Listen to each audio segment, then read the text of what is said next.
Hello, and welcome to episode 51 of Missed Mando, Ontario's source for the latest in the disc golf world. Happy holidays, everybody. We hope you're doing good. I think this will be New Year's Day when this comes out, so happy New Year's to everybody listening. I'm your host, Robbie Holden, joined, as always, by my friends and co-hosts, Sean Galbraith and Galen Naidu-Harris. Galen, let's go over to you, my friend. How are you, and what you been up to since our last episode? When were you last on? It's hard to tell with you these days. Yeah, I got this whole, kid thing that's taken over my life. I think I've missed 2 episodes. I've definitely missed one.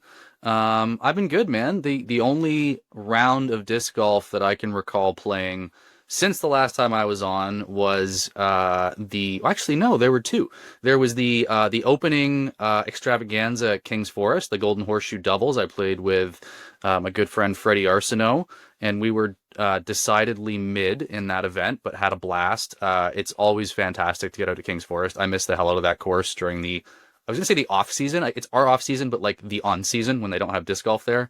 And we did pretty well. And then we just had our Discmas doubles last weekend at King's Forest with a big old gift exchange and had a blast. I was playing with Nick Cote, so there was at least one good player on my card, which was good. And I remember thinking about 10 holes in, I was like, Jesus, we are playing terrible. Like, we are nowhere near anything good. We're going to be like bottom of the barrel. And I checked and we were like 2 strokes out of second or 2 strokes out of first or something. And I was like, okay, so we can actually, we get a chance. I think we finished 5th or 6th or something like that in the advanced division, in a division with a bunch of killers in it. I will take that. And again, had a blast. Like, I just love the hell out of that course. Missed the episode where we talked about the course vote, I believe, but or what you talked about it, but King's Forest, I believe I ranked first, if not second. Like, that is just, I love playing there. So the fact that I've played my only 2 rounds recently there has been awesome. It's been a great holiday season. Excited to say that I am re-upped. I'll be repping Cardinal again for one more year, 2026. Ignore whatever stupid thing Robbie's about to say and use code FlickMasterFlex for 10% off. And don't use whatever Robbie may say to try to steal my thunder, because he stinks and don't believe in anything he has to say. And also stoked that I'm going to be representing Team Bronte at the GTA Cup this year. So it's been a couple year hiatus. I think the last time I was on the team was 2023, if memory serves, benchwarming. I imagine we'll be doing a fair bit of that again this year, but I am somebody that desperately misses team sports. I love playing soccer. I love playing hockey. I love playing rugby through my youth and time in university, and just don't really have the time, capacity, and the infrastructure to do it anymore. So getting to show up with a team to rep my home course is going to be a blast. I'm excited for those 4 events over the next month or so. And if folks are interested, I always forget that it's like a bit of a spectator sport. There's not usually a bunch of folks traveling along, but especially when it's a Brawny, we all get out to support our team at the local course. And certainly if anybody ever wants to come by and watch me throw mediocre disc golf or sit on a bench and watch other people play fantastic disc golf, you are welcome. And there is one event a month through to April. So that's what I'm jacked up about. I had a great holiday, fellas. How about you, Shawnee G? What's new and exciting in your life? Well, as a supporter of the White Spruce Disc Golf Club, I am very happy that you are playing for Bronte. That bodes very well for us. I'm sorry, Sean. Which team were you named to for the GTA Cup? Was it none of them? Because that's what I was remembering. Oh yeah, no, absolutely. I want my team to actually win. I've been doing great. I was down in Florida for a family visit just before Christmas. Managed to sneak in one last B tier tournament for the year, the Gulf Coast Garage Sale in the Tampa area. Really, really fun tournament. Great courses. Finished a solid 4th place, which is probably one of my best finishes of the year. Beat some guys who are definitely way better rated than I am, like over 900 rated. I put down a couple nice rounds, nicely above my rating, 866 and 893. Pretty good way to finish out the year. I also didn't mind getting out of the cold for a little bit and playing some nice warm weather golf. It was good. It was good. Confirming it is a tie for your third best performance of the year, at least in like objective number. You finished second at the Chili Chains Challenge 4, but you only earned 3 points. So I'm guessing there were either 2 players or 3 players. There were 2 players. Okay, Yeah. so this but was, still you beat it, and then you also finished third at the 2025 Kensington Open, earning I 9 believe points. So smaller the only- fields. Yeah. Fourth is a hell of a So I finish, think this buddy. Way was- to go. Yeah, this was. I think this was my best finish. The other ones, like I said, they don't really count. The Kensington Open. The only person I beat was my friend Paul, who hadn't played since 2006. Doesn't really count. But yeah, so I was really happy with this tournament and this result. Like I said, it was a great way to finish up the year. Robbie, how about you? What have you been up to? Well, I have done absolutely zero disc golfing since the last time we were on here. But since the last episode came out, the Ontario course vote has officially wrapped up. We announced the #1 course again, and for a second straight year, it was Project 15. So huge congrats to Gabe and the whole P15 crew. Incredible course. I'm always in love with it. It's my personal #1 in the province as well. So I agree with the outcome of the vote there, and that was a lot of fun to do. So looking forward to doing that again in 2026 towards the end of the year, and just seeing how. Because the most fascinating thing to me was seeing the changes from year 1 to year 2 in doing it, seeing how much courses moved up or moved down. So as I continue to do this and seeing more and more changes, it's going to be a lot of fun. So thanks to everybody that voted. Thanks, Shawnee G, for making my graphics for all my reveal posts. Shout out to Kevin McIntosh from the Guelph Disc Golf Club, who is my spreadsheet wizard and makes it so I can actually understand all of the data from the vote and put out official results. So thanks to everybody that had a part, and looking forward to doing it next year. And then other than that, it's just been some Christmas time for me, fellas. Getting to hang out with family, which is the best part of it. I got surprised, and I'm going to be going to see Rush next year with my dad. I know Sean has already made fun of that, but I love Rush, and Sean can shove it.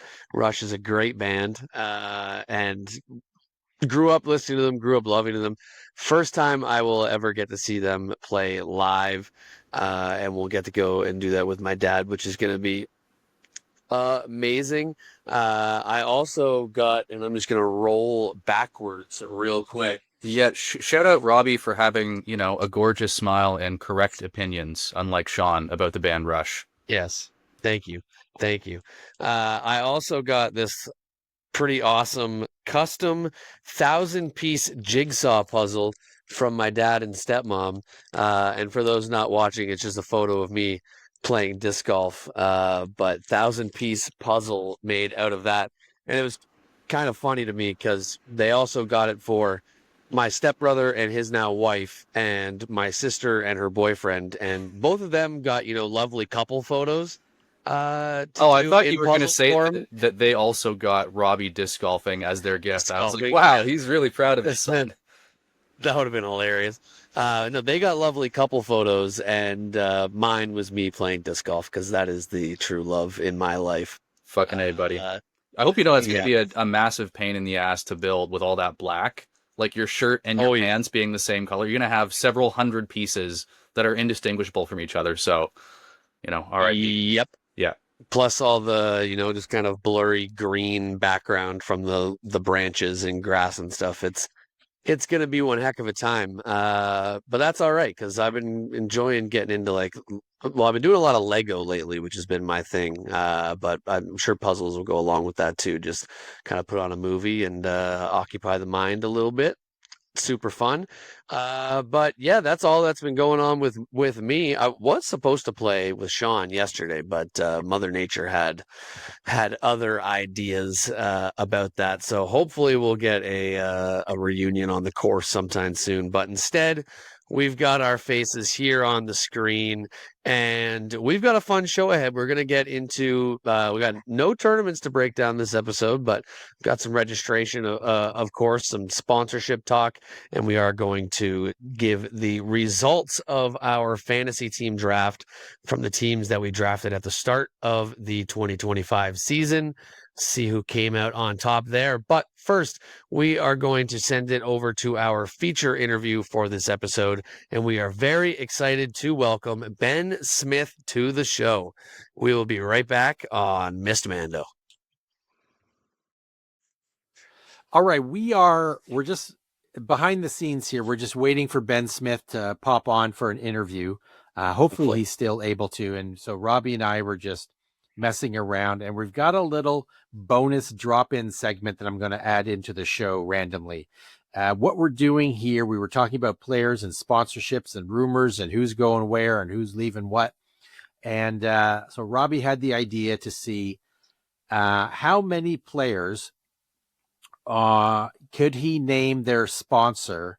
And we're going to go, he thinks he can get all of the top 28, the players that made the tour cut. And so we're going to see if he can do it. We're going to start at the top here. Gannon Burr. Discmania. Yep. Calvin Heimberg. Innova. That's a tough one. Tricky one for tough. you. Isaac Robinson. Latitude 64. Well done. Little known player in fourth place, Paul Macbeth. Little known. Discraft. I almost said Discmania. I'm unfamiliar with this gentleman, Richard Wysocki. Richard. Yes. Richard is also on Team Discraft. A little man named Anthony Barella. Discraft. Kyle Klein. Discmania. Ezra Robinson. Discraft. The Finnish cowboy himself, Niklas Antala. That would also be Discmania. The guy who likes to throw discs at endangered vultures, Adam Hammis. Discraft. Ezra Aderhold, Mr. Too Tight Pants. Mr. Too Tight Pants, also on Discraft. Okay. Our first challenge. Sullivan Tipton. Sully. Oh my goodness, that actually is a bit of a challenge. Yeah. Think it through. Also, well done. He was pretty higher up than I was expecting. Yeah, good job. This is a tough one. This is legitimately a difficult one. I'll give you a hint. He is not on a team that you have already mentioned. Okay. Yes. That does help, because I was going to get that wrong. He's not on one of like the big four. DGA? He is. Yes. Well done. Well done.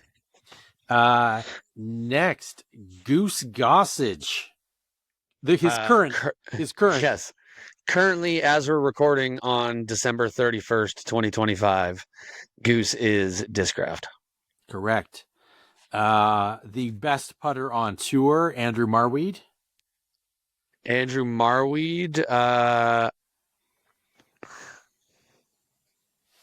Is he also a DGA guy?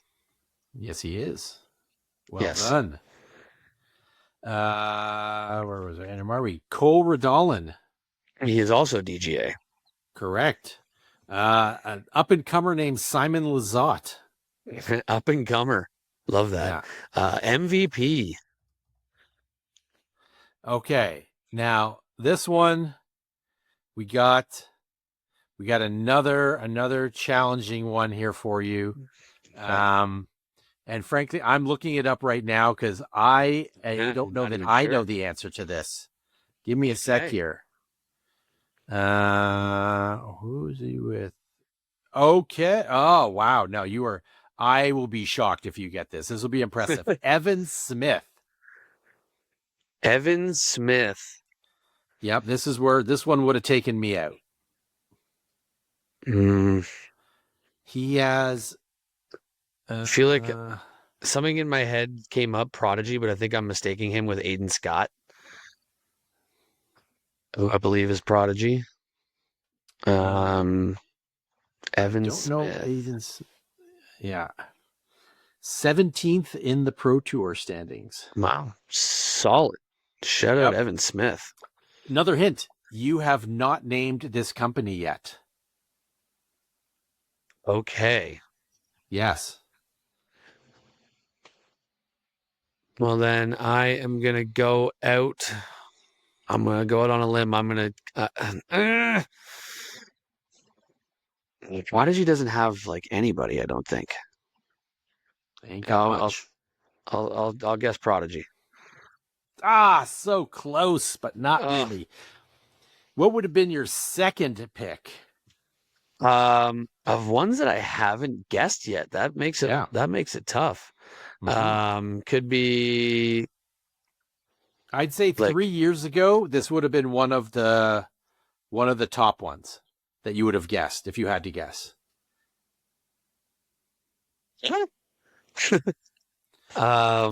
They've fallen down quite a bit in, let's call it, the power rankings. Wow, I'm really blanking right now. People aren't getting the helicopter ride anymore.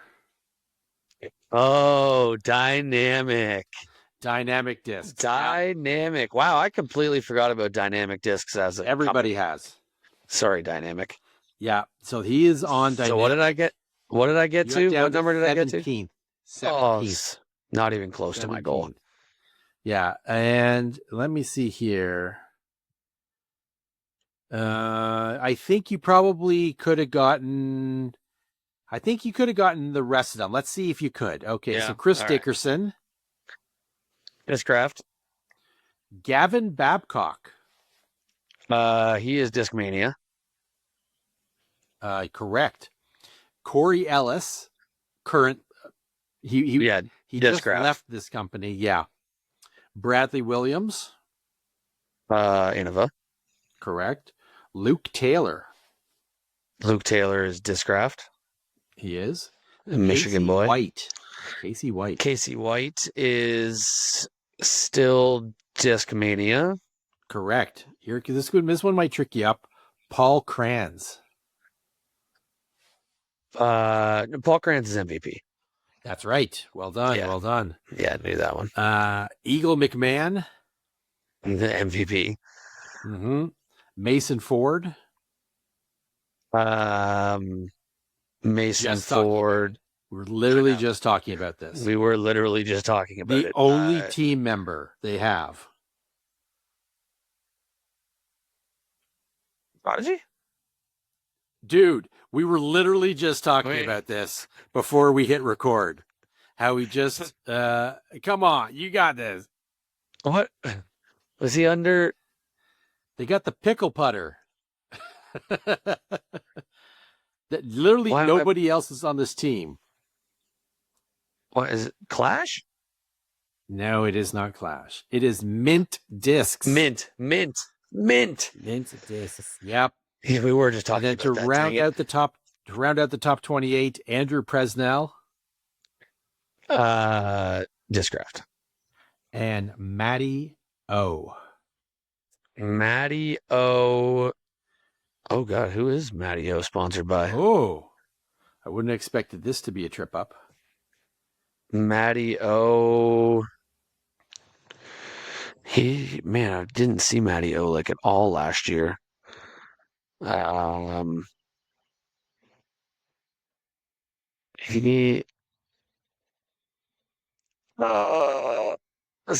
not Discraft, is he? No. He is West Side. West Side. Yep. Dang. You want to see some bad ones in there. There's some bad. See how I do on FPO? All right, let's do it. All right, you got Do you got that list handy there? Or do you want me to send it to you? I will just pull it up. I believe I have DGPT bookmarked. Okay. Standings and FPO. Let's go full FPO standings. I only have to get down to 19th, but for Pro Tour Cutline, yeah. Yeah. I think you should do well at this. We'll see. All right. Hall and Handley. That's Discraft. Correct. Missy Gannon. Also Discraft. Also correct. Own the Dogs Goggins. Innova Star Team. Silva Saarinen. MVP. Correct. Ella Hansen. Discmania. Correct. Number 6, Paige Pierce. She's Discraft, of course. Correct. 7, Cat Merch. Innova. Correct. 8, Val Mondahano. Discraft. Correct. Number 9, Cadence Burge. Discmania. Correct. Number 10, Kristen Lott. Latitude 64. Latitude. Evelina Salonen. Innova. Hannah Wynn. She's Discraft. Yeah, she's Discraft. I am fairly certain you are correct there. Yeah. Katrina Allen. DGA. Yep. Rebecca Cox. Latitude 64. Correct. Anniken Sten. She is sponsored by the Rico X disc, if I recall. She is open bag, but she has a single disc sponsor. Thinking back to our interview with her, where she announced it on our show. Right. She doesn't have a disc sponsor, but or a disc manufacturer. She has a single disc that sponsors her, the Rico X, I believe, from in her. That's Castoplast. Yeah. Correct. Yeah, just double checked on her Instagram, and it says right in there, open bag. There we go. Also sponsored by Sigger Bags and We Are Disc Golf, and then Rico X. Yeah, that was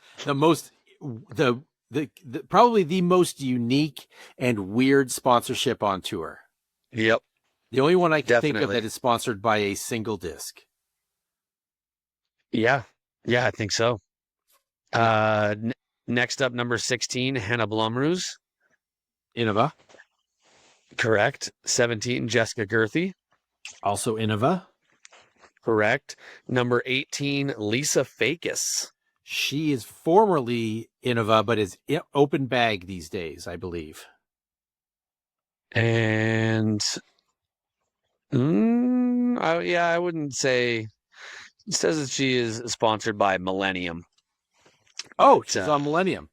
Yeah. Fair enough. Then I got that. I would say I got that one wrong. I didn't know that she was on Millennium.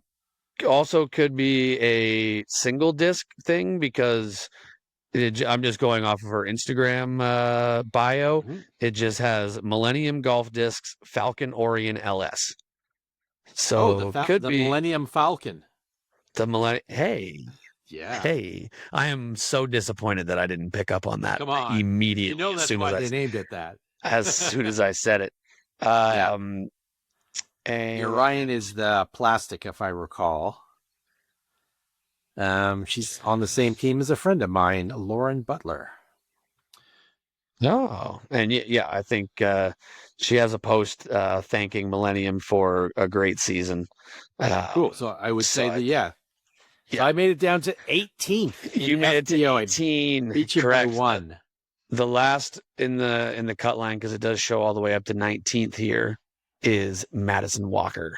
She's MVP. MVP, correct. Number 20, Sophia Dunica. Let's go Innova. Correct. Yeah. Correct. I think you could keep going pretty while on the FPO side. Then we got Emily Weatherman.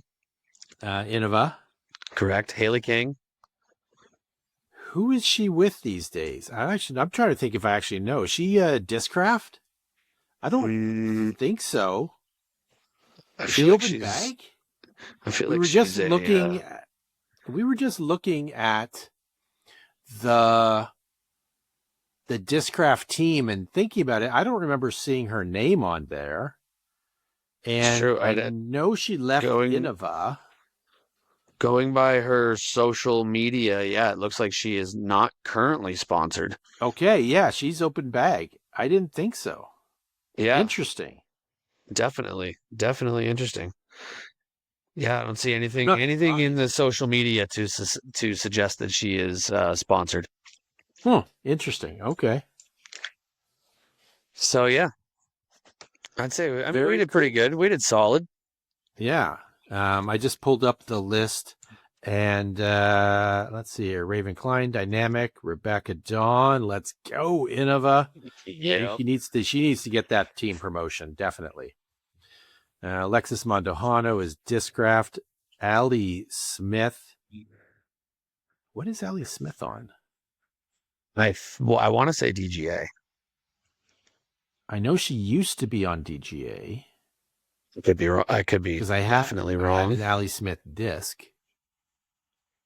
I don't remember where Allie Smith is currently. Let's look. She is on Space.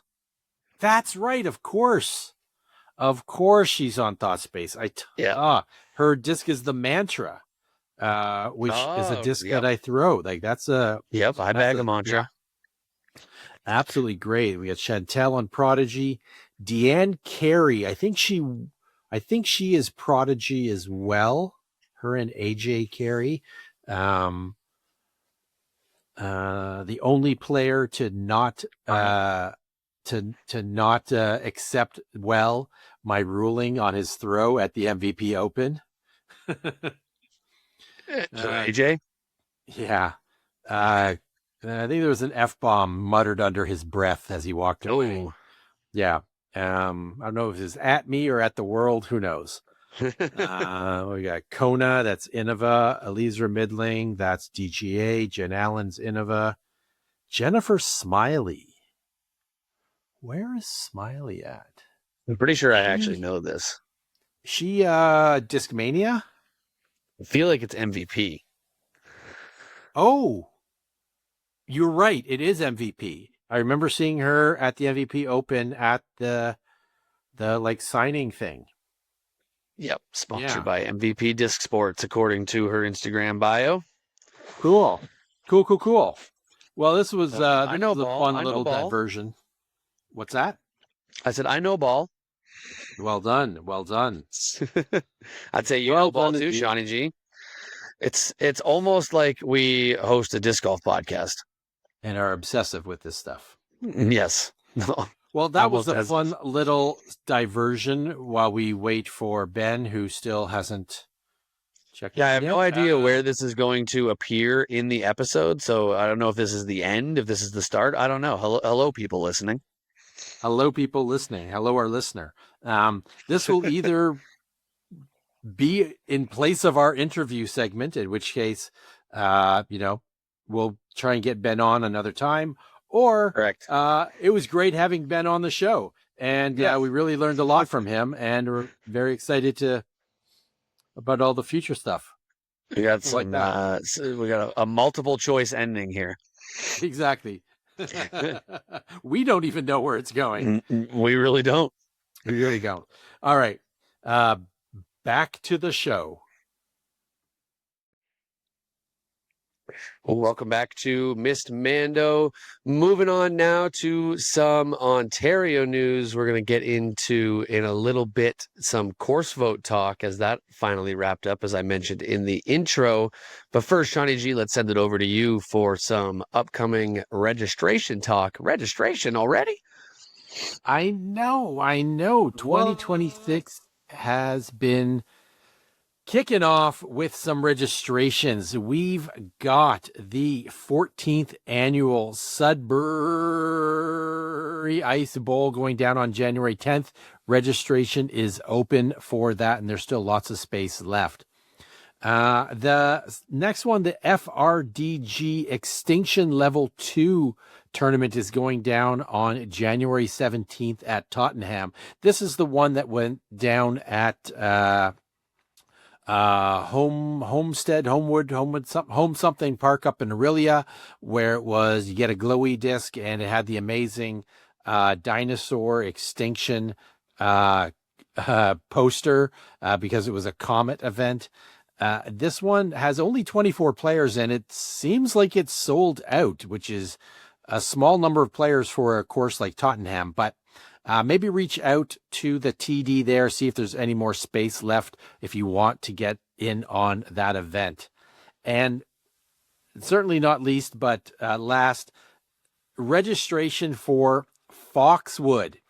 Foxwood is opening on January 14th. There doesn't seem to be any advanced or tiered registration for it, so definitely set your calendars so you do not miss out.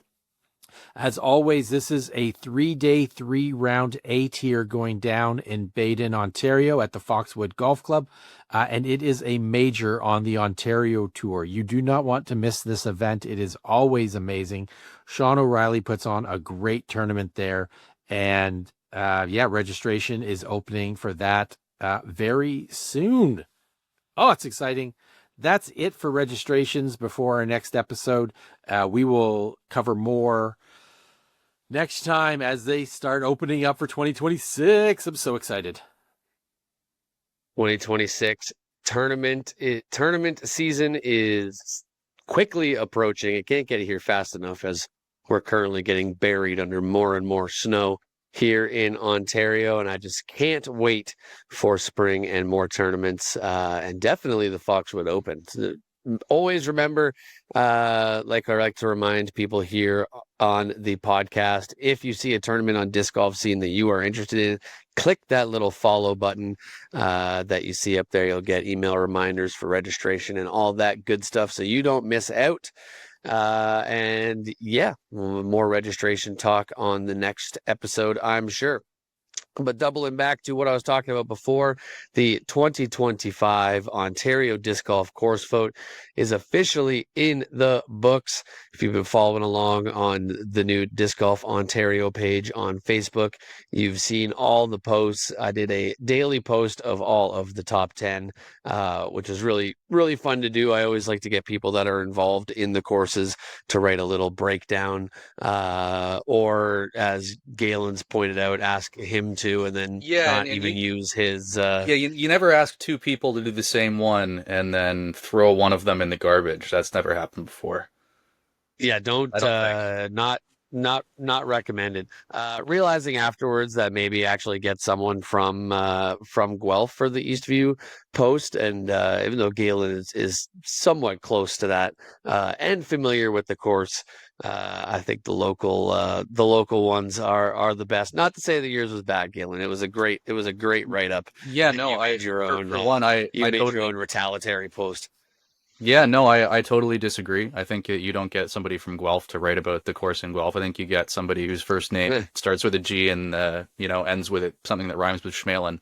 But hey, you crumple it up, you throw it in the garbage. I understand. I'll still love you. Yep. It's an abusive relationship. I get it. Crumpled it up and haven't thought about it since. But the full top 10 has officially been revealed.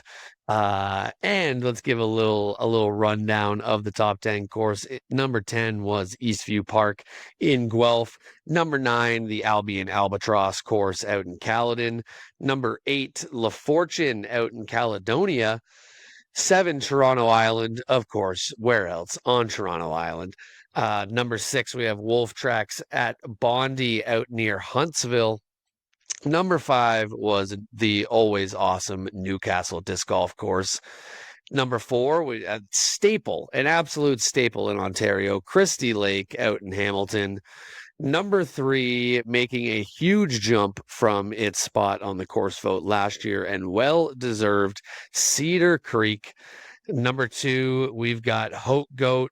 Everybody knows and loves Hope Goat. And like I mentioned in the intro, once again for the second straight year at number 1, Project 15. An incredible course.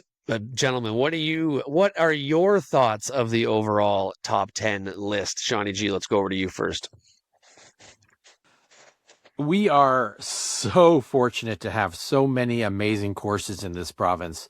to play events at. A really not surprised to see Cedar Creek shoot up that list as more people got to play it and love it as part of Canadian Nationals this year. We knew that was going to happen, and it did. It's such a great course. It's well deserved to get its flowers there. Yeah, like like all the courses in the, you know, the top 40 are all absolutely solid courses. And even the ones that didn't make the top 40, like there are new courses that just, again, like Cedar last year, didn't have the numbers on it yet, but when they do, they're going to shoot up. Thinking of things like Twin Stacks up in Sudbury, just too new to get too many players on it. There are courses that are going to be new on the Ontario Tour that are going to get a lot more eyeballs on it this year. I'm thinking things like Five Sisters or Tonabe, that are great courses that we can fully expect to start climbing the ranks of the vote next year. It's really exciting. And we are, like I said, we're just so fortunate to have so many great courses, so many great course designers in this province who are putting in an unbelievable amount of work to get permissions to build, and then to actually do the work to actually get them built and maintained. It's just so incredible and amazing how many votes we had again this year. So many players. A lot of diversity in the votes. It was really interesting to see how it broke down by division and sort of the level of play. That was really cool, which we'll get into, I'm sure. Super amazing. Galen, what were your initial thoughts? Just that it was a really biased and incomplete and unfortunate process. I noticed that only one of my picks matched on to the final vote. I had LaFortune at number 8, and so did the rest of Ontario. So the fact that the other 9 picks were wrong, I thought was a sign that Robbie's process was extremely flawed. I'm not sure what he has to do better, but lots. No, this is one of the coolest things to see every year. I love that you've started this, Robbie. I love seeing all the votes come in, even if it's maybe, I would say actually no, it's even when it's not, but it almost entirely is civil. When there are debates in the comments section, people trumpeting their course, saying that, you know, I think course X should have been higher. I don't know why there's not enough love for course Y. I think it's a really great sign of the health of the sport in our province, the passion that people have. I think Sean was totally right to shout out the course designers. I mean, we're blessed to have so many incredible courses, and we have course designers like one we spoke to earlier on in this episode, not in Ontario, but just writ large, to thank for the courses that we play. You know, just the position that we're in as Ontarians to have this many courses in close proximity is amazing. My only other thought is just that I still need to play more of the courses on this list. I have not played any of the top 3. I have not played P15. I have not played Oak Goat. I have not played Cedar Creek. Though all 3 of those were on my my to-do list for 2025, and then a little bundle of joy dropped into my lap and said, "Hey, there's now an ankle monitor on you, and if you go more than 100 meters from our front door, you're going to spontaneously combust." So my ability to play new courses has diminished a little bit, but I'm going to say it here for posterity to sort of lock it in. That is a disc golf goal of mine for 2026, is to get out for at least one round at each of those 3 courses, because I've heard nothing but the most incredible of things about them. But yeah, no, I love the process, Robbie. I love that you're doing this. I love seeing the passion people have, and courses get some love. I mean, if I look at my home courses, they're well represented. I loved seeing, you know, we're talking about a course like, I think, was it Twin Stacks, you said, Sean, that, you know, maybe just needs some more eyeballs on it. And also maybe just, you know, for, you know, the benefit of beating in a little bit. I have no idea. I haven't played, but like, I'm thinking of where Kelso was last year. Kelso was 38 in 2024, jumped all the way up to 18th this year.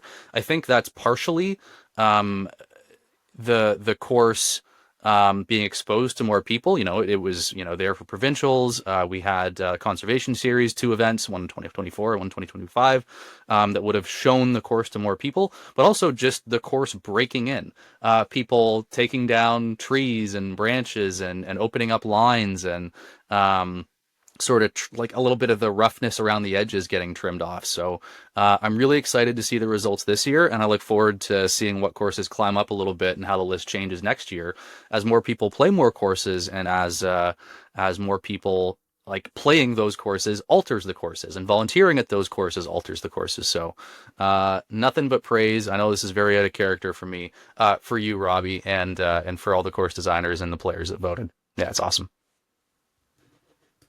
It's a fun process. It's entirely just a public vote. It's all subjective.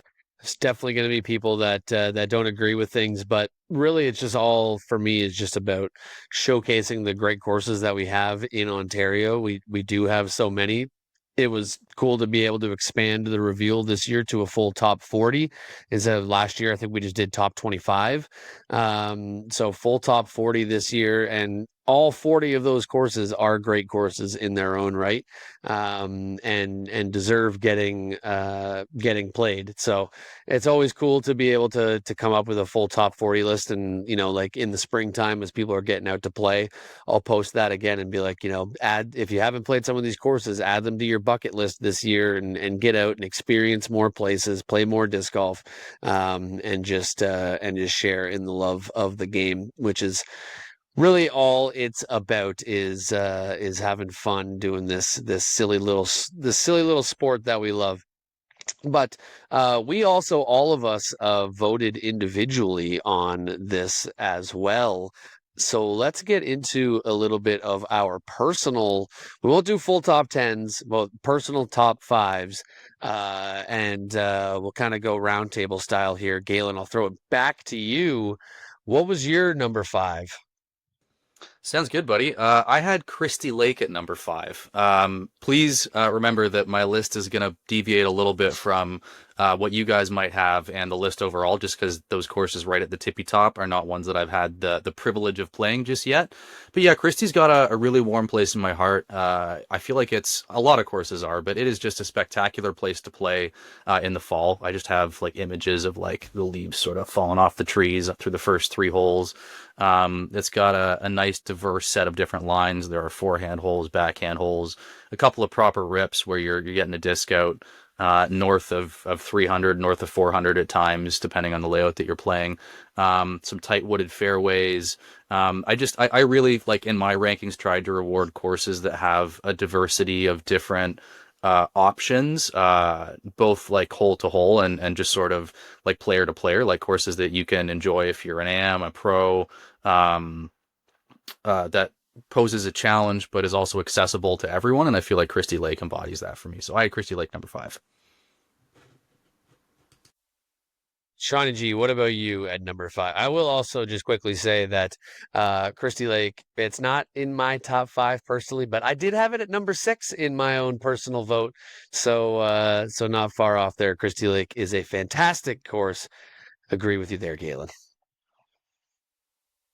Chrissy Lake is in my top 5, but my fifth one. This, can I say how difficult this was to pick top 10? So hard. Like, it was so difficult. It's like, really, and almost any of these things, any of these courses could be anywhere in the top 10. It was so difficult to pick where you rank these courses. But for me, number 5, I put in Cedar Creek as in that slot. Played it a couple times this year for the Lake Ontario Open, and then a couple of rounds here and there. I didn't play it as part of nationals because I was on the volunteer team, but it is a great course, and it's truly, I would say, one of the premier courses in Ontario. Robbie, how about you? What's your number 5? Yeah, absolutely. Cedar Creek is one of the premier courses that we have in Ontario now. It's a little bit higher up on my list. We'll get to that in a bit. Number 5 for myself is actually a course that I don't think I played at all this year because I don't think there was a tournament there. Or if there was, well, sorry, there was one tournament. Came a little bit later in the year and I believe was on my birthday weekend, so I had some other stuff going on. But my number 5 course was Toronto Island, a fantastic course, just a true staple. It's one of the oldest courses that we have here in Ontario, so an absolute staple for people that have been for anybody that's been around for any length of time. Disc golf in Ontario, Toronto Island has been there. And just a phenomenal course. The different layouts that it has with short baskets and shorts and long baskets, as well as short and long tee pads. You can play multiple combinations of different layouts, which is always fun. And plus the experience of you have to actually take a ferry to get to the course. It can be a bit of a pain in the arse sometimes, especially getting all the way in downtown Toronto, a bit of a nightmare, and then the travel over. It's definitely not an easy get to as some of the other courses, but it is well worth it. And there is something special about actually once you're on the ferry heading over there and then walking off into the island. It is a unique experience and well worth the trip over there. It is a phenomenal course. Hopefully, one of the most iconic Ontario tournaments, the Toronto Island Maple Leaf, will make its return at some point. Hopefully next year. I'm fingers crossed. We need more tournaments out on the island so more people can appreciate how great of a course this is. But yes, that is my number 5 is Toronto Island. And we'll do this snake draft. We'll do this snake draft style. So I'll go back to back here. And my number 4 course is the furthest course away of any course on this list, probably. I can't think of anything that's a little bit further. This probably is some a little bit further, but I'm going all the way out to Thunder Bay and Dragon Hills. Dragon Hills out in Thunder Bay, an absolute monster of a course located on a beautiful golf course and just so well designed, so fun to be out and play, and also just so picturesque and beautiful. And super challenging, which I love a course that can be really challenging, and this one definitely is. I know I saw Sean there mouthing Birch Point, which is another fantastic course out in Thunder Bay and was actually in my top 10. Not quite my top 5, but was in my top 10 as well. Dragon Hills is definitely the tougher of the two by far. And I really enjoy that. I think it was like hole 12 or something, was like an 1,100-foot par 5 that the final shot was going over a huge pond onto a landing zone on the other side. Just fantastic. So many holes in that on that course stand out to me, and having only been out there for what was it, 2023 Nationals, I believe, was in Thunder Bay. Having only been out there and playing these courses for that event, I haven't been back since. I wasn't there before. I only played the course I think once for practice and then once in the tournament.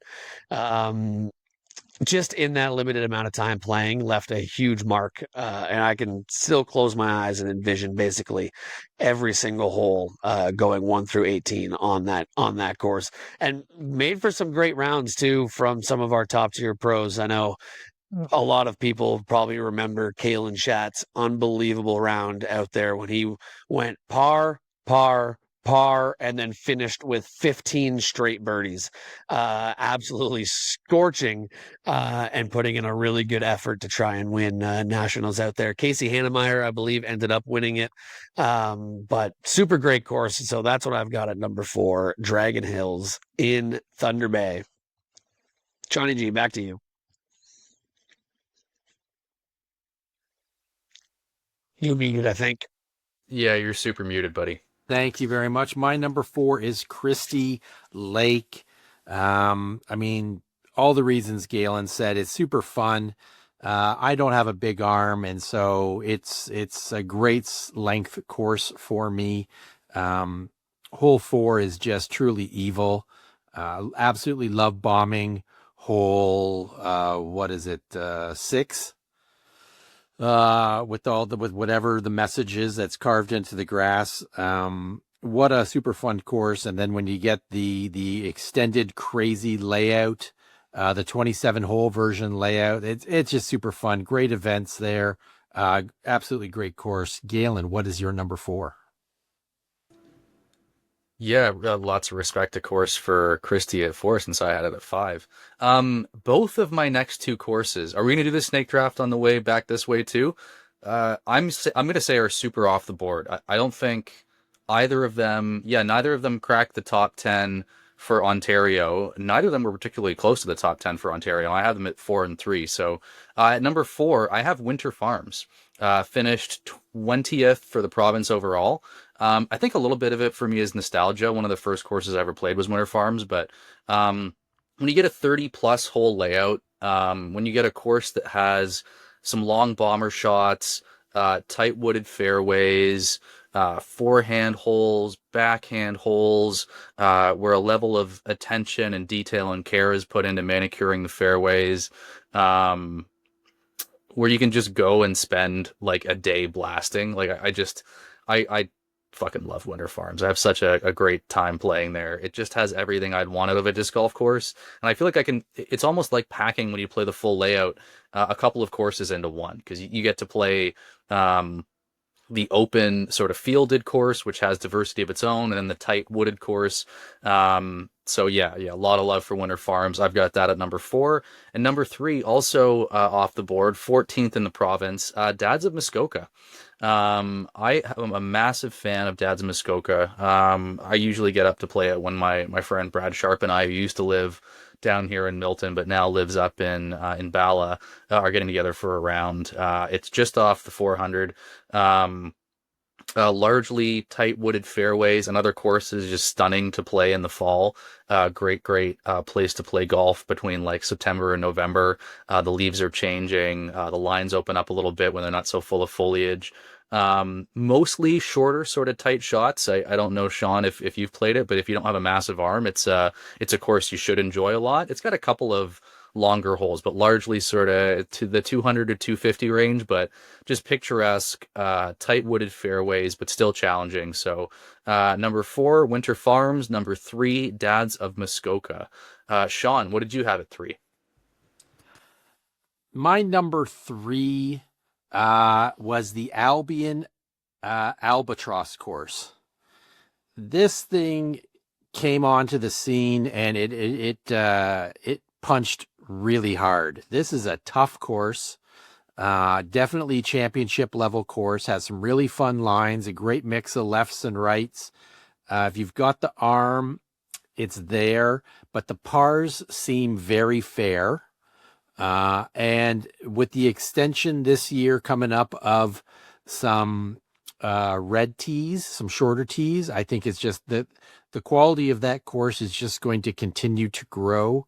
And I'm really looking forward to getting out and playing it more and trying the new layouts.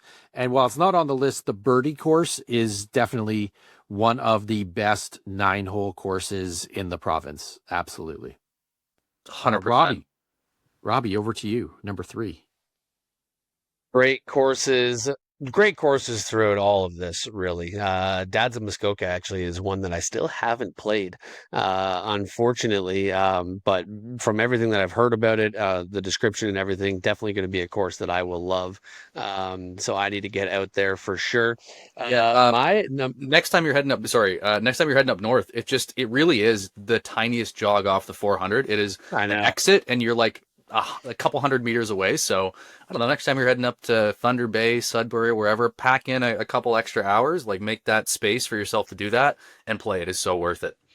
Last year's provincials up in Muskoka, I was meaning to play on my way up there for it, and I'll be back in Muskoka for some more events in 2026. So I will definitely be adding it to my list of things to play. And speaking of Muskoka, number 3 for me is Wolf Tracks at Bondi Village.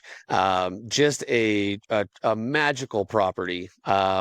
Incredible, heavily wooded course. There's a little bit of some open shots in there as well.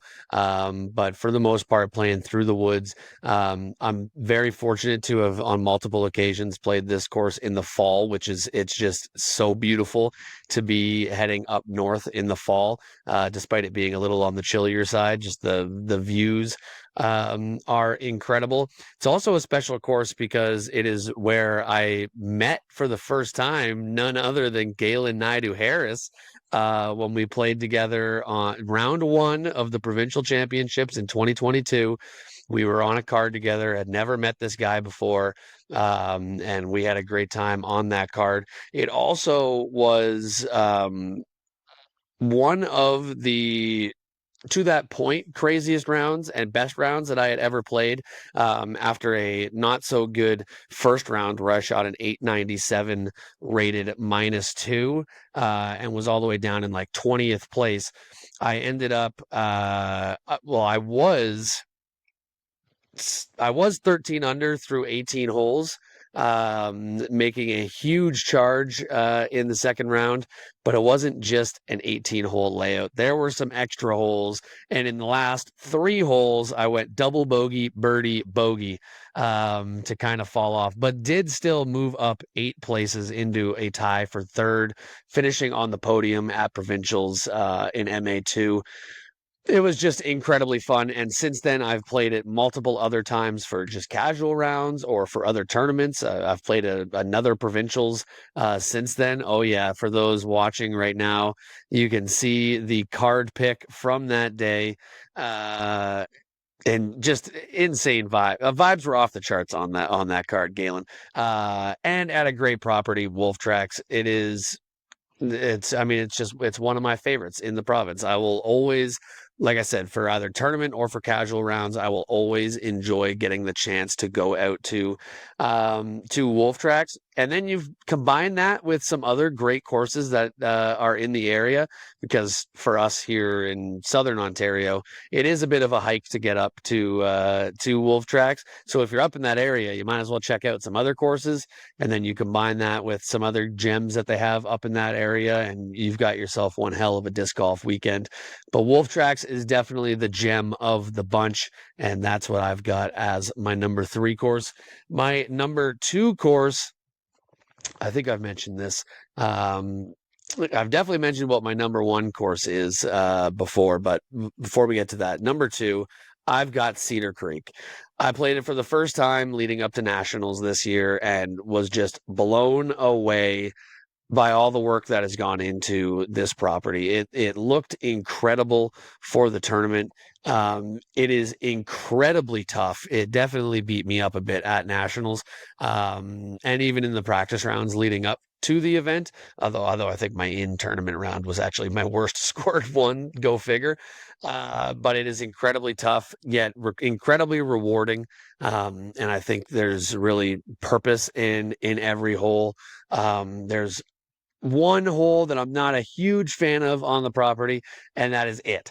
Everything else I like a lot. Really satisfying to hit gaps. Got some really, really tough ones. I think it's hole 10, I want to say, where there's like a winding creek up most of the fairway, and it's just daunting. But getting even a par on that hole feels incredibly rewarding, and I like that kind of stuff. I like where you really have to work for pars, and birdies are just really tough to come by. I like that kind of stuff, and that shows in my rankings by having Cedar Creek at number 2. Shawnee G, back over to you. Where do you got at your number 2 spot? Gotta give some love to the home course, number 2, White Spruce Disc Golf. Love playing this course. It does not get old for me. Again, not a big arm guy, and so it is fun. It is fair. I like the shots. It's taught me to shoot forehands. Enjoy the club. Enjoy the tournaments there. Of course, enjoy the obnoxiousness of our members everywhere we go across the province, getting on everybody's nerves. Absolutely fun. And it's a great course. It's beautiful in the fall. It's frustrating in the summer. The mosquitoes will carry you away. It's such a great course. And until recently, it was the top course for the Miss Mando Mayhem. So love White Spruce. And it's my number 2. Galen. Love it, buddy. Number 2, continuing the trend of having home courses at number 2. I got sort of 3 in my heart. Bronte was the initial, not my number 2 though. Number 2, I have my initial home course, I should say. Number 2, I have King's Forest. That is my winter home course. For a lot of the reasons we've talked about for past courses, it's got a great diversity of shots. I mean, it's largely open shots, bomber shots. But winter disc golf is a special animal. I don't play disc golf in the winter for just any course, but I get out once a week for King's Forest. It is just such a special place. The shots, and I think the way that the course lines up matches well to my skills. So it's a course that I play well, which is something that I think probably lends me to have a little bit of nostalgia and extra love for it. But the biggest thing about King's Forest for me is the people. There are a lot of very special courses, a lot of very special clubs.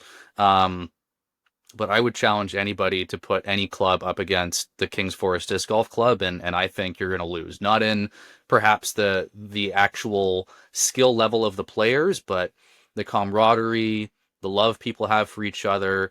I have more good feelings about King's Forest, more good feelings, good memories than any other course in the province. So the vibes being off the chart there rockets it up a little bit for me too. The course is spectacular, but it's the people that make the course spectacular, and the people at King's Forest are top notch.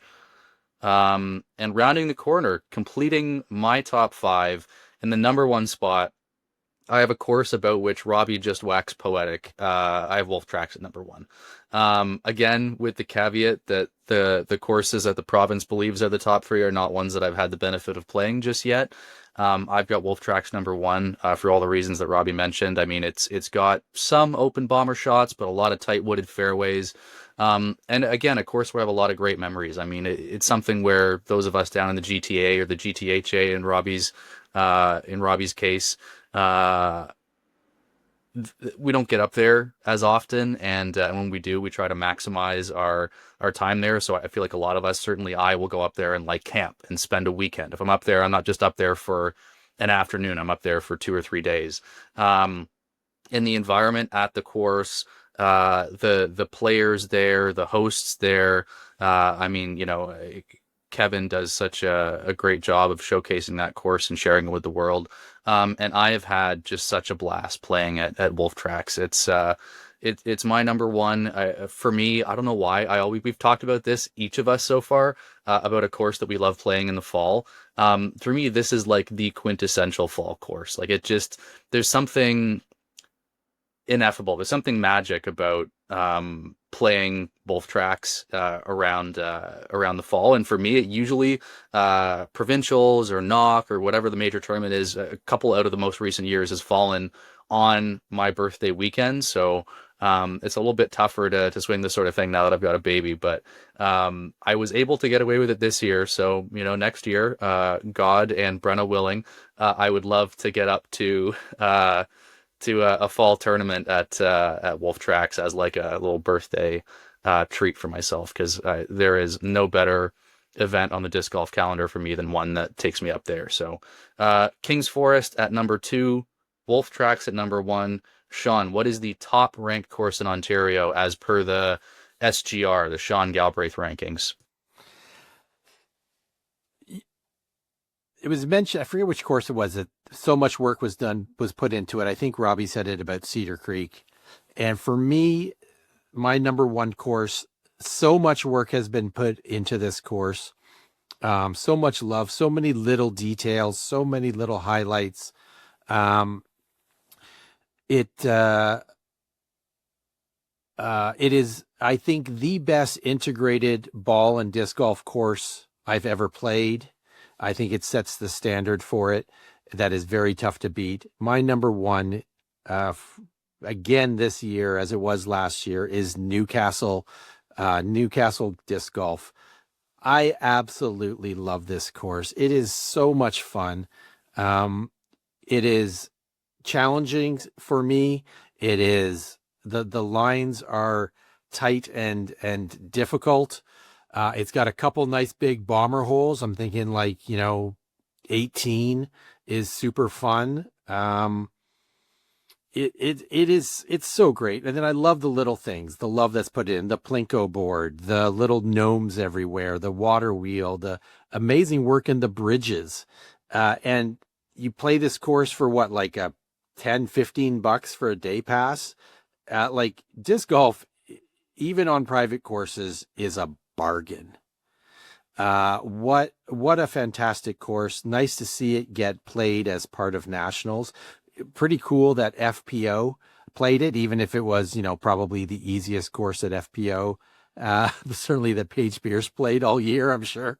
But really love the work that that Tanya and Kevin and Chris have put in on that course. It is fantastic. It's my number one, yet again, and can't wait to see what they do next. Robbie, what is your number one? Yeah, I agree with Newcastle, even though it's not in my personal top five.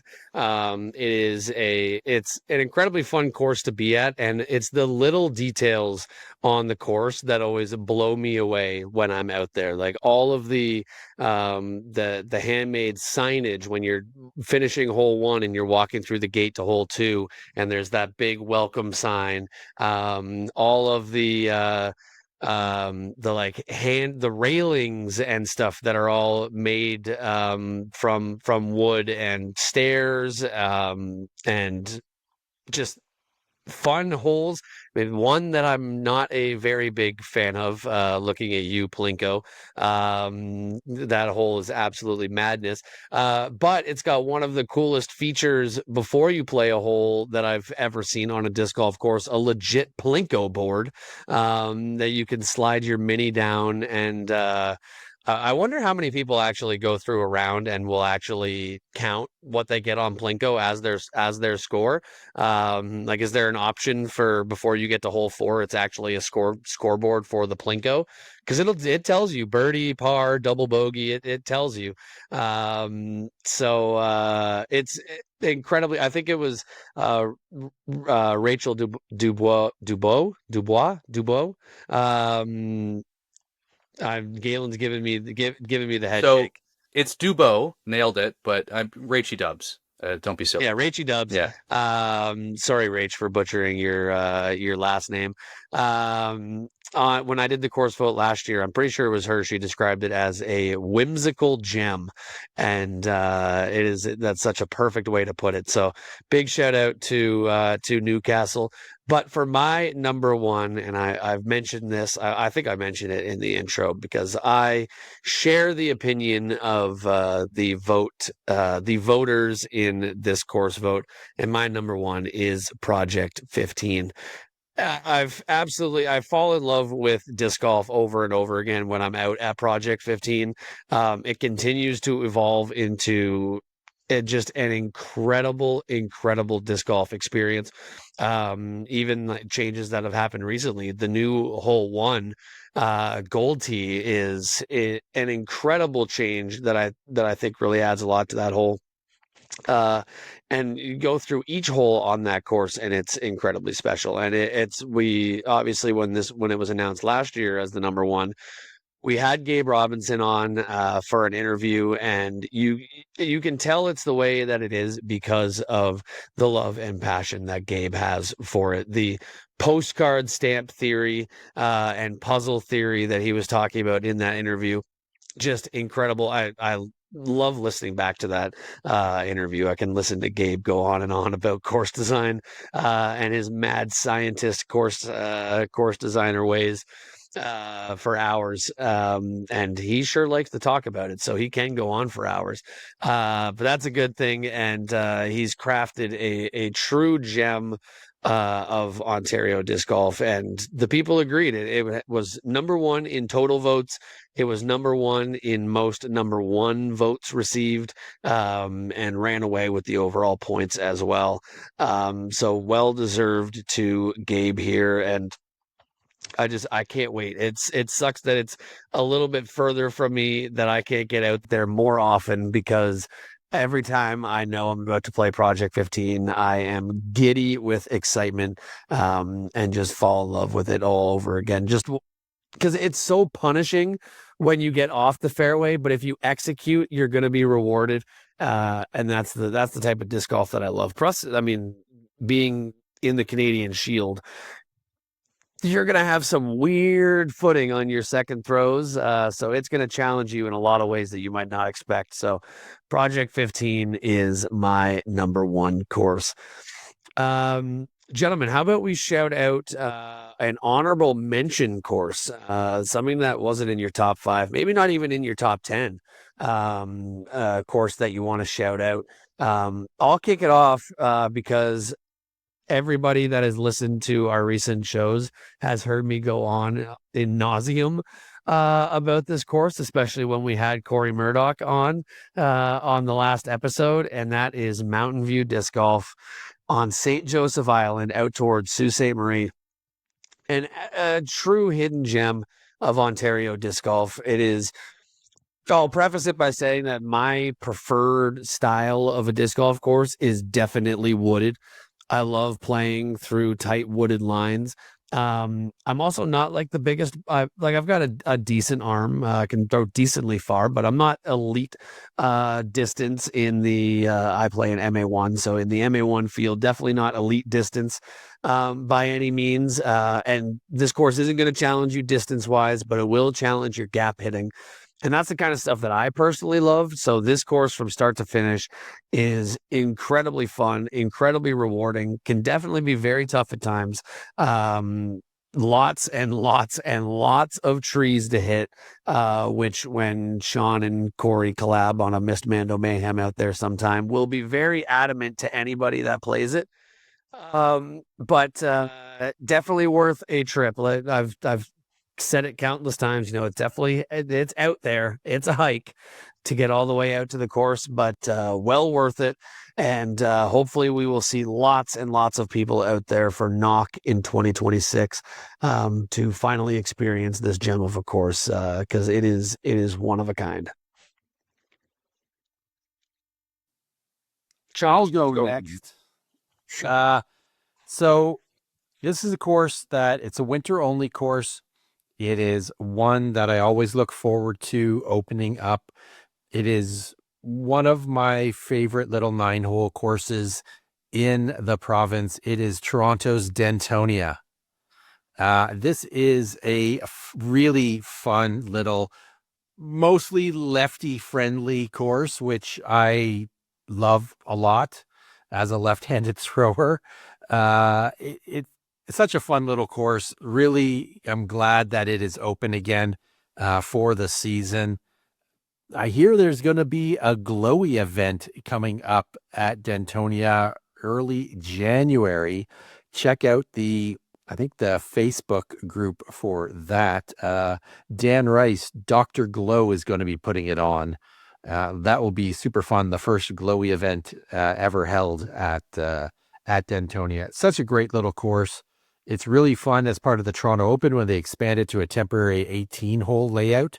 The Toronto Open is coming back again this year towards the end of March.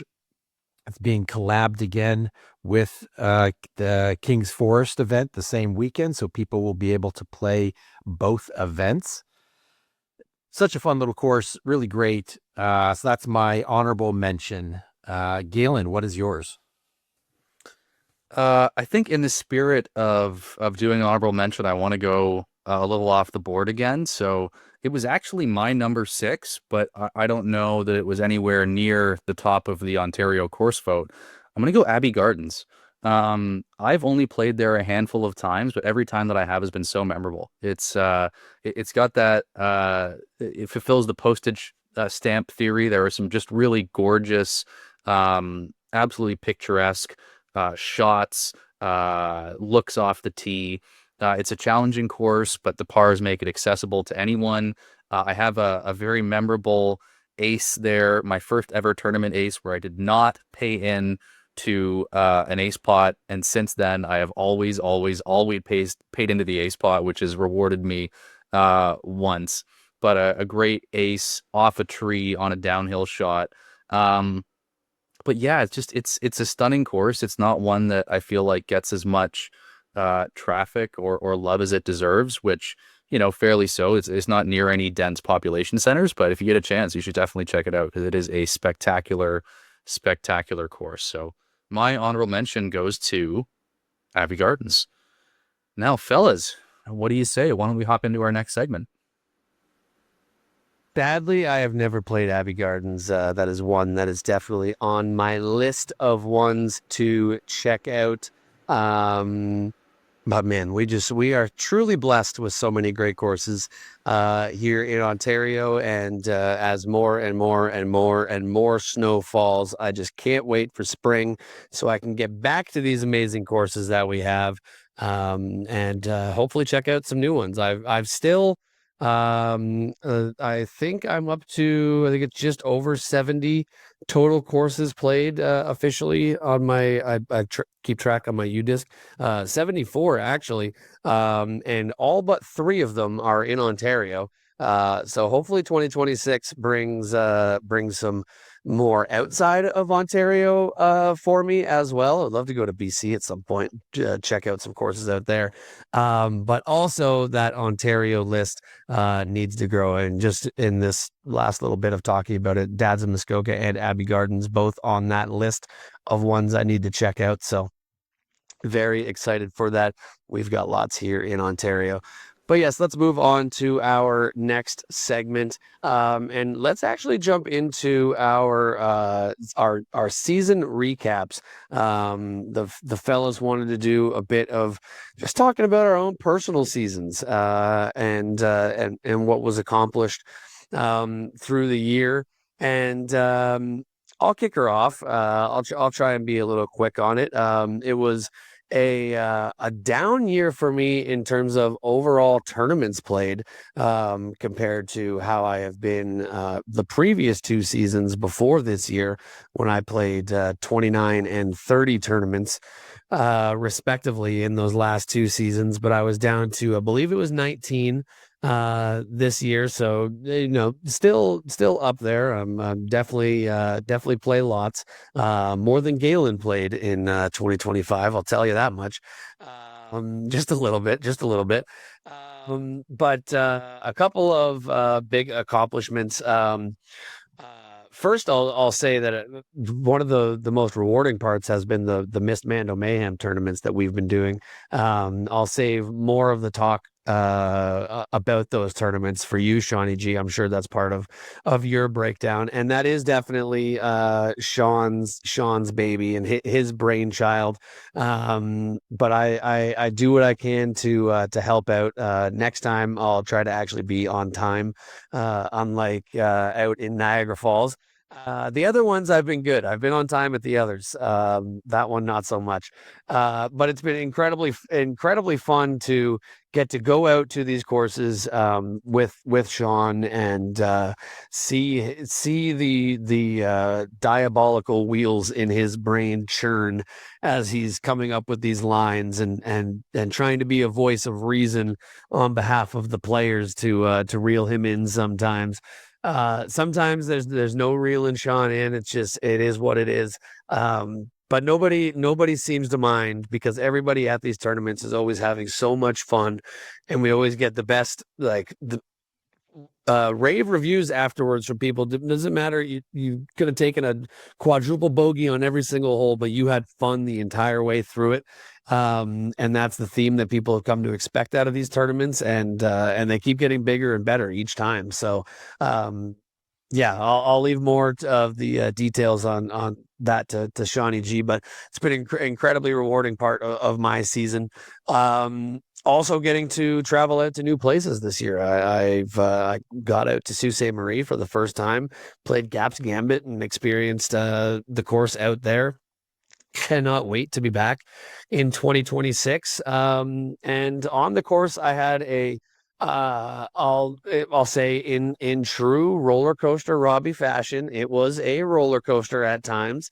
My very first round of the year, I played well enough to be within 2 strokes of the lead at the King's Forest Open and sitting in 4th place on lead card, and then shot my worst round of the last like 4 seasons. Actually, no, that's a lie. My worst round since the debut of Roller Coaster Robbie in Sudbury when I shot the 700 rated round. And dropped all the way from 4th to 19th at the King's Forest Open. Just a absolute debacle of a round. I actually had because I like to keep stats as I'm going through, so I do the PDGA live stats, and I had just one of the craziest live stat descriptions that you will ever have in a tournament. And I got to really scroll to get to my name because I fell down the leaderboard so bad. But we started on hole 7 in round 2, and I took a par. Not a bad start. And then came hole 8. And for those not familiar with hole 8 at King's Forest, it is a par 4 that crosses the river. So some people will try and bomb it. A lot of the pros from the mid tees will just bomb it right over the river. I have made it over a couple times, but not often enough that it's my tournament play. So I laid up and was inbounds. It was actually inbounds in the middle of the fairway off the tee. Just a little chip over onto the green on my second, but I left it short and didn't cross over the river. Ended up down, not in the water, but down in the little gully. So out of bounds stroke, rethrow, get it over into circle 1, and then this is how the hole ended for me. This is just from the live scoring. I go from fairway out of bounds, fairway into C1. All right, C1. C2, what the heck? How'd you end up back there? And then C1, 5 times bogey in the basket. I was in C1 twice and then ended up outside of C1 because the wind was crazy. I was running every putt at that point, and it was just horrendous. But going C1, C2, C1 in the basket, never something that you want in a tournament round. So all is well within my capabilities as world famous roller coaster Robbie, but had some highlights as well, including ending my season. I started my season with that crazy roller coaster. I ended the season with a crazy win in a playoff, going into the last hole down by 3 strokes. Have a 3-stroke swing against Alejandro, and then take it down on the first playoff hole, getting revenge from when he beat me in a playoff way back in 2023, I think it was, at Golden Horseshoe at Buncrana. And that was my 3rd win of the season. I also took down a win finally at not technically my home course, but it's where I first played the game, where I fell in love with the sport. White Spruce. Finally took down a win at White Spruce at the Winter Thaw, and also had a great win, a great weekend overall out in Kemptville by taking down a win at the Flying Ferguson Forest Fall Foray. And then the following day, taking a little trip out to Montreal with Shawnee G to see Hamilton on stage for the first time. That was one of my favorite weekends from the season, and also set a new personal career high round rating in typical roller coaster Robbie fashion. It came after a terrible first round, where I believe I shot in the 890s, but then I rattled off a 1031 rated round at the Waterworks Open, a new career high. For myself, that's going to be tough to beat. I basically just entered Nirvana that round. I was just in a total flow state, and don't know how I'll get back to a 1031 again, but we'll see what 2026 brings with the roller coaster. But great season all in all. I am already itching to get back out and competing again. I might see my tournament count tick up a little bit again in 2026, back into the 20 plus category, but we shall see. Also, just all the new people that I got to meet again. I haven't put it together yet, but I will be in the next couple days. We'll be putting together my annual little card pick collab post or collage post that I do every year. Everyone that has ever played around with me has experienced the, hey, do you guys want to take a card pick? Tradition that happens before every round. It's actually come to a point where I've been a little late on asking and have had people on my card be like, Robbie, are we taking a photo? What's going on? What are you waiting for? Other people just know it's coming.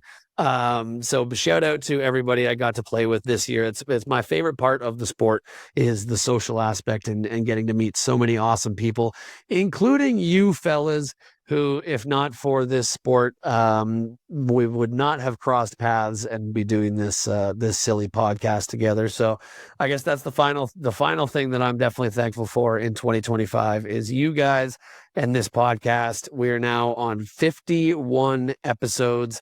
Absolutely crazy. Going into our third year of doing this. 2 full years done, and it's been incredibly fun. We've gotten to talk to a lot of great people, and it's been a blast hanging out with you fellas. So thank you guys for being here with me.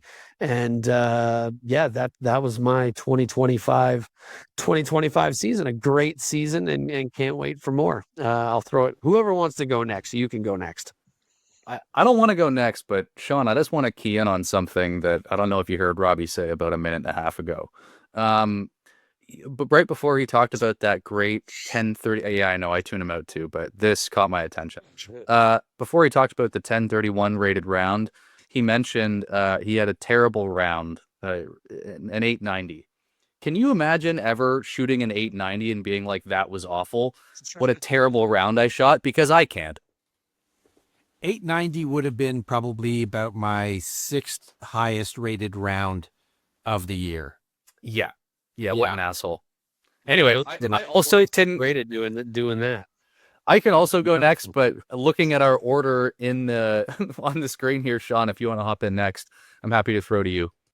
Sure. So at the start of 2025, I remember hearing that Craig Sheether, a friend of the show, said that he wanted to do like a 5-to-1 ratio of playing events to volunteering for events. And that really resonated with me. And so my goal this year was to volunteer at one event for every 5 that I played. And I ended up playing 14 sanctioned tournaments. I think there's maybe a couple extra unsanctioned ones, but not too many. Way down from my previous years of like 28 tournaments or something like ridiculous like that. But I ended up volunteering at 8. So I almost had a 2-to-1 ratio instead of a 5-to-1 ratio. And so I was really, really happy with that. Very much getting a lot more out of it than I'm putting in. Volunteering at events, I highly recommend it for everyone. It is so much fun. It's so appreciated. And really, the ones that just absolutely popped off this year were the 3 Missed Mando Mayhems that we hosted. We raised more than $4,700 for charity. I don't know how many pounds of food. It was a lot. We were filling. I guarantee we raised at least 1 gallon in pounds worth of food this year. I don't want to check that, but 100% there is more weight in the backs of our cars that has gone to food banks than my existence takes up in this world. I would be very willing to bet it was more than a Sean. And that's a lot more than a gallon. I'm chunky. So, you know, between the 67 Mandos that we installed, between Disco Robbie becoming a fan favorite on the course preview videos, the insanity of the archipelago hole, the wheel of mayhem, the glory hole Mando, these events have quickly become, yeah, everybody loves them, it seems, for some reason. And they keep inspiring me to make them more and more unplayable for so it's your own damn fault, people. But I love running them with you guys so much. They are just so much fun to do. And now I'm seeing, it's inspiring some things here and there, like at the King's Forest doubles, was it last couple weekends ago? They had the donate a food to get a mulligan thing. Absolutely love that. Corey wants to do one up north. We've started to have a couple people reach out like, hey, want to do one at our course? I'm like, yes, I probably do. So definitely stay tuned in 2026 for more mayhem. I'm hoping to do one maybe like 3 or 4 a year, something like that. The challenge is just that the competition schedule is just so full. So it's tough to actually fit one in when people are available. But the next one, likely end of February, at Maryland Bell in Toronto. Similar to the Toronto Slush last year. We're going to team up with Dr. Glow on this one. It might be the first glowy mayhem. We're working out the details. It should be a lot of fun. Should be ridiculous. Looking forward to that. So yeah, like this 2025 was the year of me volunteering at more events. Absolutely got so much out of it. It's not like I'm winning tournaments, so it's not like, I sacrificed anything in terms of my competition schedule, but it was so much fun. When I actually played events, I was more or less pretty happy overall with how I played this year. I had I think I had 5 rounds in total over 900 rated, which was pretty great, including a new personal high of 951 at good old Newcastle at the Lake Ontario Open, where I played Pro 50, which was super fun. I'm thinking 2026, I might play more Pro 50 and, donate my money to the other players instead of just my time on the course. It was a great year. Played for the first time out in New Brunswick at the Dieppe Open. What a fantastic event that was. Really bodes well for their nationals bid or their nationals award coming up in 2027. That's going to be fantastic. Going to give serious thought to going out to play that course. It is going to be it's going to be a great event. Really great community there. Really great guys running that show there. And it's a Ben Smith course. So how do we say no to that? And Sean saying all that despite being maybe the soggiest he's ever been ever. Yeah, it was a miserable at that event. The weather did not agree with anybody. It was misery playing that that weekend. But what are you going to do? I mean, it was still great. And to balance out the 5 really great rounds I also had 4 rounds under 800. What are you going to do? I'm an 850 rated player, and that's the way it works. But what a great year for disc golf for me personally, and for us. We did like 27 podcast episodes. We had some like amazing guests this year. We had up and coming players like Ryan Mon and Jaden Rye. That was really cool. We had our first 4-timer guest with Sophia. We had LGBT award winners like Cadence Burge and Rebecca Dawn. Absolutely. Comers like Elaine King, a name I think people are going to hear a lot about in the future. Yeah, yeah. Yeah, really, really good. We had our most watched episode with Anakin Sten. Like that, it's been a fantastic year for the pod as well. And man, I can't wait to see how we top it next year. We've set the bar for ourselves far too high, and we're basically screwed in 2026. It's going to be a real problem. I know you didn't get out quite as much as you may have wanted to, Galen. You unfortunately made bad life choices and had a baby. But how was your 2025 otherwise? Oh, it was great, man. Across every dimension I can think of, the year was a success. I mean, if I think about the podcast, you guys went on at length about it, but some incredible guests. I was a little bit less present than I would have liked to have been, but as you were alluding to a second ago, Sean, sometimes life gets in the way. We had some incredible guests on. We've seen, growth in the number of people that engage with the podcast and support us, which is so nice, and I'm so grateful for it. We had some incredible events. I would say probably I was maybe being a little bit modest earlier. Probably not just a Galen or a Sean, like probably hundreds of pounds of food that we had donated by disc golfers across Ontario. Nearly $5,000 that we raised. I'm just incredibly grateful for the support of the disc golfers in this province, for the pod and the events that we could make that happen. And yeah, just really cool to I couldn't tell you the number of times that I was playing rounds this year, which the number of times I was playing rounds was very small, but that I was playing rounds and people were like, "Oh, you're on the Miss Mando podcast, right?" Or like, "Oh, you guys do Miss Mando." I'm like, that's so cool. Because we just started this as mind every time that happens. Yeah, just like for me, this was I would love to talk about disc golf with Sean and Robbie for a few hours, once every week, once every other week. And if anybody ever listens to it, that's a bonus. But the guests that we've had on, the fact that people enjoy it has been incredible.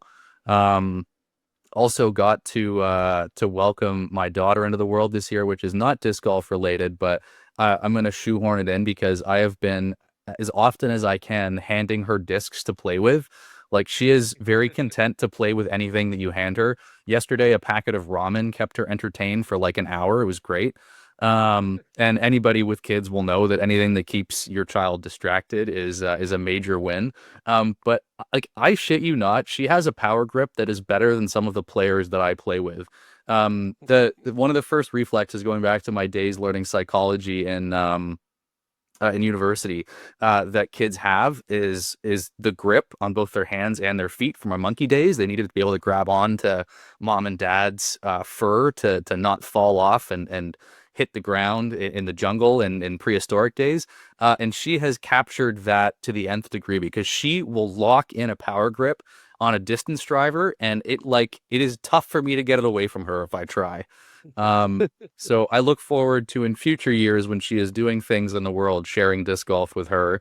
But she's definitely the biggest thing that happened this year, and disc golf is around her life, and I'm glad that that's the case. I picked up my first disc. I do. She's more into the waving things around and throwing them phase right now, but when she starts throwing, I definitely will. I picked up my first 2 sponsors ever this year, which is really cool. Massive shout out to Cardinal. Robbie can share that love for them. And Gateway. A bunch of new discs I was exposed to that I don't know that I would have picked up otherwise, but a great lineup that Gateway has, and really enjoyed being able to rep them. And there's something fun, I think, about being able to share disc golf with people in whatever way that you can, and sharing my newfound love of Gateway with people was rewarding for me this year. And of Cardinal, certainly, because Robbie, again, can attest to the fact that you wear one of those jerseys and people notice and say, "Hey, where the fuck did you get that? That's very cool." So massive shout out to the 2 brands for which I'm ambassador, and also just, it was a really successful season from like a play perspective. The first full season that I played disc golf, my goal was to end the season or to hit during the season a rating of higher than 900. That was 3 years and some change ago, and I made it into the 880s, but didn't get too close. But I've since sort of left those numbers-based goals in the rearview mirror a little bit, and no shade to anybody that is a little bit more technical, math-oriented with the things they aspire to, but it just like those looking at disc golf in the world that way wasn't working for me. And I think maybe at least for me and maybe people who see the world in a similar way that I do, I think there's some interesting kernel of truth in the fact that when I played less disc golf than ever before and was thinking less about my performance than ever before, I actually have had some of the better performances of my career thus far. I did get my rating above 900 for the first time. I was at a 901 in September. My rating shot up about 25 points this year. I'm finishing the year at an 896. I finished last year at 874. Finished 2023 at 868. So, you know, it's some meaningful progress for me. Four of my top 10 rated rounds ever came this year. My best rated round ever came this year, and then it was clawed back a little bit. I shot I think it was a 956 or a 957 that was dropped down to a 941, which is a pretty crazy drop off from like after all the scores came in, it was a 950 whatever, and then when whatever updates happen behind the scenes took place, it scooted me down. Like obviously, like if you are one of the first cards to finish and then the rest of the field comes in, you bounce around a fair bit, and that's to be expected. But like the field was done, and I was like, sweet, 950 whatever, best round ever, let's go, and dropped down a little bit. Not that it matters that much, but I was like, hey, what the hell? And up until provincials, I had a run going of never finishing outside of the top 10. So I played a very small number of events this year. I only got out to six events, but the 5 non-provincial events, I was top 10. I hit 5th at King's Forest, 9th at La Légende 2025, le Circuit Disc Québec présenté par Innova in Quebec, just outside of Montreal. 4th at the Blackfly Fling, 9th at Stone's Throw, 3rd at Wild Country. So yeah, it just all in all, the year was a massive disc golf success when disc golf was a little bit less a part of my life than before. But I think the biggest and best part of it, even though it was objectively less of a part of my life this year, was doing this pod with you guys. So very grateful to both of you. Very grateful to the fans, and I'm very excited, as you both were saying, to see what 2026 holds for the rest of us. Well, anyway, not to wax poetic for too long, I think we got more on the agenda. We don't want to keep our our singular fan here for several hours today, but it's been a great year. Our singular fan. No, I love it. I love hearing the highlights from everybody's years. We talk fairly often, either directly through the podcast or through our Facebook group chat with each other all the time, and are constantly keeping up with each other's tournaments. So I'm fairly familiar with your guys' seasons and whatnot, but is always good to hear. One other thing that I wanted to share about mine, which I forgot to, was there was a Facebook page that I saw. Well, I'd actually seen these graphics from a bunch of people, and it was done by a Facebook page. So shout out Small City Disc Golf. I'll show it here on the screen. I don't know if any of you guys have seen a graphic from people that looks like this. But essentially on their Facebook, there was a long post. You post your PDGA number, and he churned out this year recap thing for you, and it breaks down, total events played, your PDGA points, win percentage. It gave you your top 5 rated rounds, your worst rated round, which mine was an 821 at that King's Forest event, as I was talking about. Best average event for me was 973 at the Brawny Creek Classic. But the coolest one stat that I found, because I do like the top 10 stats, but sometimes I play in a division where there's only 8 people. So it's like, no duh, I finished in the top 10. I physically couldn't finish lower than that. But there is included in this is top 40 percentage. So percentage of the time that you're finishing in the top 40% of your division, no matter the field size. And Mine, this surprised me, 79%.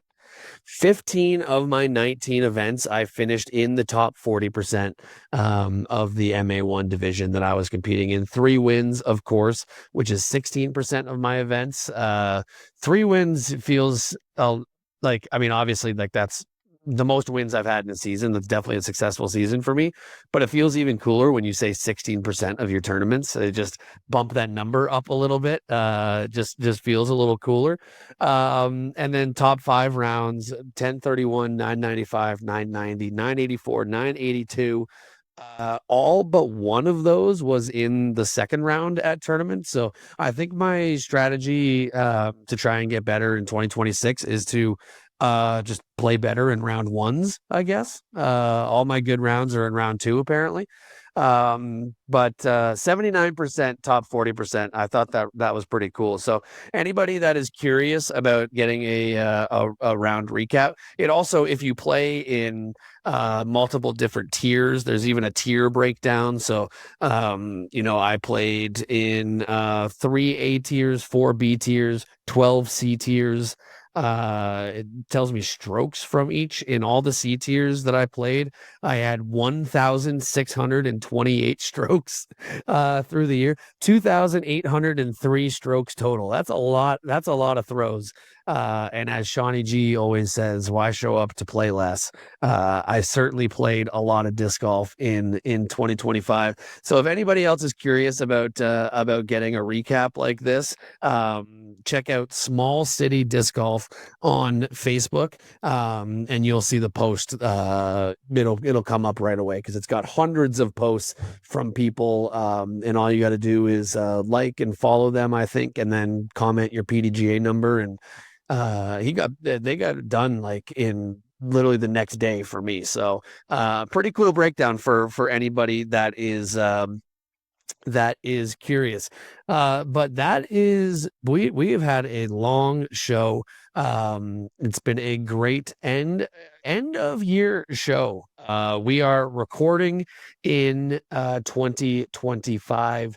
You will be listening to this in 2026. So hello from the past. I hope 2026 is good. Everybody listening, we'll catch up in a couple days and we'll be there with you. But before we sign off, there's one other topic, and this is a pretty cool one. Anyone familiar with disc golf content is surely familiar with the Champs versus Chumps series put on by Central Coast Disc Golf.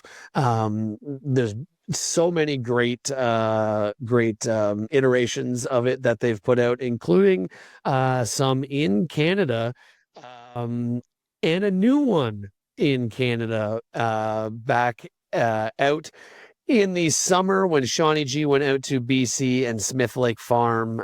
They filmed one out there. So Shawnee G, I'll throw it over to you. Let's give a little rundown of when this was, and it's officially available for people to see, including a pretty baller shot by you, my friend. It was pretty epic. I'm not going to lie. That should have been on my 2025 highlights. One of the other things I missed was getting a shout out from Nate Doss for how I retrieved discs out of the lake at the MVP Open with the telestrator circling me from the drone shot. So ridiculous. Absolutely love it. Can't wait to get back in 2026. Already booked my Airbnb. So, earlier this year was end of May, beginning of June.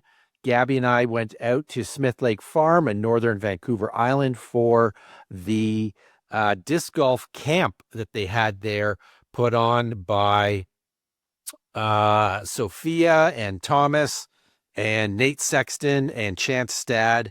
It was a fantastic time. They're coming back in 2026. I cannot recommend it enough. And one of the things that they did there was film an episode of Champs versus Chumps, edition number 17, and that finally has dropped on YouTube. It got released like a week ago, something like that, maybe. And it is hilarious. It is great. Gabby shows up on hole 2, and I show up on hole 3. The way the format was, you got to sign up to play on one hole of the 20-hole course, and it was Sophia and Thomas versus the 4 chumps on that hole. I spent a good 30 to 40 minutes practicing my tee shot, trying different discs and trying to make sure I could nail the line repeatedly, because I did not want to chump it up too badly. And I ended up using my Sophia Eagle L, which frankly was the perfect disc choice for that shot. It was this nice right-hand turn, and as a lefty, that was perfect for me. And I nailed it. It was a fantastic shot. Impressed Nate Sexton. That's all I cared about. The whole episode is great. On hole 12, you'll get to see one of the most amazing shots in Champs versus Chumps history. A 3-point swing off in favor of the Chumps to tie it up. Absolutely epic. The putting from the women was fantastic across the board. Some big putts from the women Chumps. It's such a great episode. It's such a fun series. Definitely go to YouTube Gabby. and check that out. Yeah, Gabby nails a great putt. Some of them, as Nate said, some of the most egregious foot faults that he has ever seen across the board from the Chumps. This thing is so absolutely hilarious. You have to go watch it. Up on the Central Coast Disc Golf feed on YouTube. Go check it out and let us know what you think. Absolutely go check that out. And fantastic job, Shawnee G. You got the crowd going wild for your shot. It was awesome to see. And shout out Gabby as well, canning a nice putt on her hole as well. And definitely go check that out. Champs versus Chumps. All of the Champs versus Chumps are always awesome to watch. Nate Sexton on the mic, absolutely roasting everybody the entire time. It is great. So go check that out. And that is going to do it for us here this episode. We've had a long one here. Thank you everybody for tuning in. Happy New Year, everybody. Comment down below some disc golf resolutions that you guys have. I know some goals for 2026.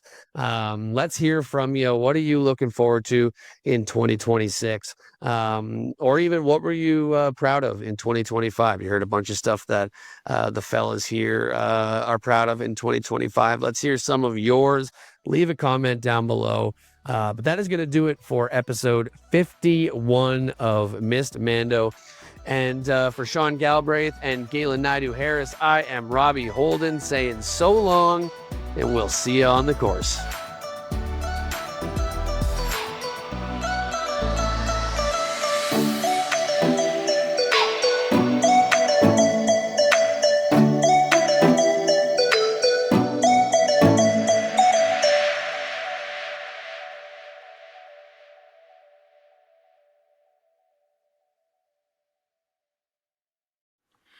Hello, and welcome back. Episode 51. Oh, why I'm hearing. Was that you? Was that you imitating me, or was that Maybe, I don't know. I don't know if maybe it's somebody who's heard you do that intro 500 times trying to knock it out of the park. That was so perfectly timed that it actually made me think it was just my own voice echoing back in my head. All right. This is why I missed on the podcast.